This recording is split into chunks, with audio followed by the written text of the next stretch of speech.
നമസ്കാരം. ട്രംപിന് മോദി തിരിച്ചടി കൊടുത്തു. ഇന്ത്യയെ കെട്ടുകെട്ടിക്കാൻ നോക്കിയ ട്രംപ് ഇപ്പോൾ അത്യാഹിത വിഭാഗത്തിലാണ്. ഇന്ത്യ ഇപ്പോൾ പുതിയൊരു നയസമീപനം സ്വീകരിച്ചിരിക്കുന്നു. ബ്രിക്സ് കറൻസികൾ അടക്കം പ്രോത്സാഹിപ്പിച്ചുകൊണ്ട് മുന്നോട്ട് പോകാൻ. കാരണം അമേരിക്കയുടെ ഏറ്റവും വലിയ ആയുധമായിട്ടുള്ള ഡോളറിന് പരുക്കേൽക്കുവാനുള്ള ഒരു സാഹചര്യം സൃഷ്ടിക്കുകയാണ് അതിലൂടെ.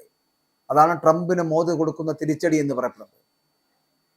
ഇന്ത്യക്കെതിരെ 50% വ്യാപാര തീരുവ ഏർപ്പെടുത്തിയ ട്രംപിനെതിരെ അമേരിക്കയുടെ പയറിന് 30% തീരുവ ഏർപ്പെടുത്തിക്കൊണ്ട് അമേരിക്കയിലെ പയർ കൃഷിക്കാരെ മോദി സർക്കാർ ചെറുതായിട്ടൊന്ന് ഞെട്ടിച്ചു.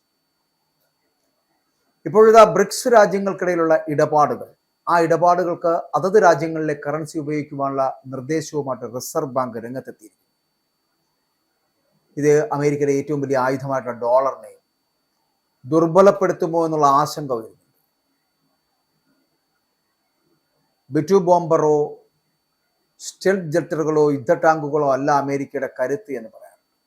അമേരിക്കയുടെ ഏറ്റവും ശക്തമായിട്ടുള്ള ആയുധം എന്ന് പറയപ്പെടുന്ന അവരുടെ ഡോളർ എണ്ണയിടപാടിന് ഉപയോഗിക്കുന്ന സാമ്പത്തിക ഉപരോധത്തിന് ആയുധമാക്കുന്ന ഡോളറാണ് ഇന്ന് ലോകത്തെ നിയന്ത്രിക്കുന്നത് എന്നതാണ്. അന്താരാഷ്ട്ര ഇടപാടുകൾക്ക് ലോകരാജ്യങ്ങൾ ഉപയോഗിക്കുന്ന ഡോളറിനെ ദുർബലപ്പെടുത്തുന്നതാണ് റിസർവ് ബാങ്കിന്റെ ഇപ്പോഴത്തെ ഈ നീക്കം എന്ന് പറയുന്നത്. അതിർത്തി കടന്നുള്ള വ്യാപാരത്തിലും ടൂറിസം മേഖലയിലും ബ്രിക്സ് രാജ്യങ്ങളുടെ ഔദ്യോഗിക ഡിജിറ്റൽ കറൻസികൾ ബന്ധിപ്പിച്ച് പേയ്മെന്റിന് സൗകര്യമൊരുക്കുവാൻ റിസർവ് ബാങ്ക് ഓഫ് ഇന്ത്യ നിർദ്ദേശം നൽകി. ഇത് ട്രംപ് എക്കാലത്തും ഭയക്കുന്ന ബ്രിക്സ് കറൻസിയുടെ തുടക്കമാണ് എന്നും ഭാവിയിൽ അമേരിക്കയുടെ ഡോളറിനെ പൊളിക്കാൻ പാകത്തിൽ ബ്രിക്സ് കറൻസിയെ വളർത്തിയെടുക്കുവാനുള്ള നീക്കത്തിന്റെ തുടക്കമാണ് എന്നും തന്നെയാണ് അമേരിക്ക കരുതുന്നത്. US ഡോളറിനെ ആശ്രയിക്കുന്നത് കുറയ്ക്കാൻ സഹായിക്കുന്നതാണ് ഇന്ത്യയുടെ ഈ നീക്കം എന്നതിൽ സംശയമില്ല. രാജ്യങ്ങൾ തമ്മിലുള്ള സംഘർഷങ്ങൾ വർദ്ധിച്ചു വരുന്നതിന് സുഗമമായിട്ടുള്ള വ്യാപാരം മുൻനിർത്തി മാത്രമാണ് ഈ നീക്കം എന്നാണ് ഇപ്പോൾ റിസർവ് ബാങ്കിന്റെ വിശദീകരണം എന്ന് പറയപ്പെടുന്നത്. പക്ഷെ അമേരിക്ക എങ്ങനെയാണ് ഇതിനോട് പ്രതികരിക്കുക എന്നറിയില്ല. കാരണം പണ്ട് എണ്ണ ഇടപാടിന് ഡോളറിന് പകരം യൂറോ ഉപയോഗിച്ചുകൊണ്ട് അമേരിക്കയെ വെല്ലുവിളിച്ച ഇറാഖിന്റെ സദ്ദാം ഹുസൈനെ 3 വർഷത്തിനുള്ളിൽ യുദ്ധത്തിലൂടെ നിഷ്കാസനം ചെയ്യുകയാണ് അന്ന് അമേരിക്ക ചെയ്തത്. ലിബിയൻ നേതാവായിട്ടുള്ള കേണൽ ഗദ്ദാഫി സ്വർണത്തെ ആസ്പദമാക്കിയിട്ട് പുതിയൊരു കറൻസി വികസിപ്പിക്കുവാൻ ശ്രമിച്ചവരാൻ അധികാരത്തിൽ നിന്നും അമേരിക്ക അയാളെ പുറത്താക്കി. ഇവിടെ നമ്മൾ ശ്രദ്ധിക്കേണ്ടത് അതിർത്തി കടന്നുള്ള പേയ്മെന്റുകൾ അത് വേഗത്തിലാക്കാൻ ഈ നീക്കം മോദി സർക്കാരിനെതിരെ ശക്തമായിട്ട് തിരിയുവാൻ അമേരിക്കയെ പ്രേരിപ്പിക്കുമോ എന്നുള്ളതാണ്.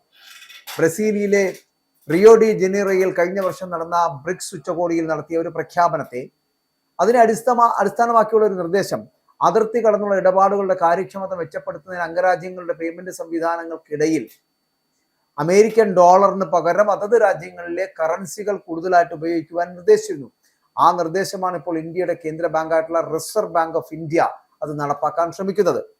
ഇന്ത്യയുടെ ഡിജിറ്റൽ കറൻസി ആയിട്ടുള്ള ഈ റുപ്പി 2022 ഡിസംബറിലാണ് ആരംഭിച്ചത്.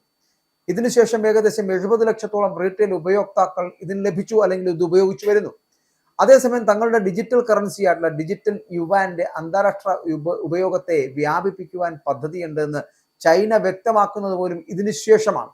അപ്പോൾ സെൻട്രൽ ബാങ്ക് ഡിജിറ്റൽ കറൻസികളെ ബന്ധിക്കുന്നതിനുള്ള ഒരു നിർദ്ദേശം ഇന്ത്യയിൽ വെച്ച് നടക്കുന്ന 2026 ബ്രിക്സ് ഉച്ചകോടിയുടെ അജണ്ടയിൽ ഉൾപ്പെടുത്തണമെന്ന് റിസർവ് ബാങ്ക് ഓഫ് ഇന്ത്യ ശുപാർശ ചെയ്തതായിട്ടുള്ള അടക്കം വാർത്തകൾ വരുന്നുണ്ട്.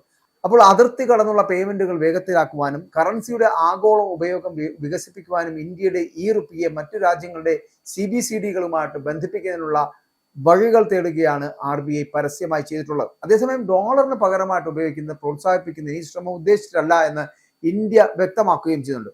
2026 അവസാനം നടക്കുന്ന ബ്രിക്സ് സമ്മേളനത്തിന് ഇന്ത്യ ആതിഥേയത്വം വഹിക്കും.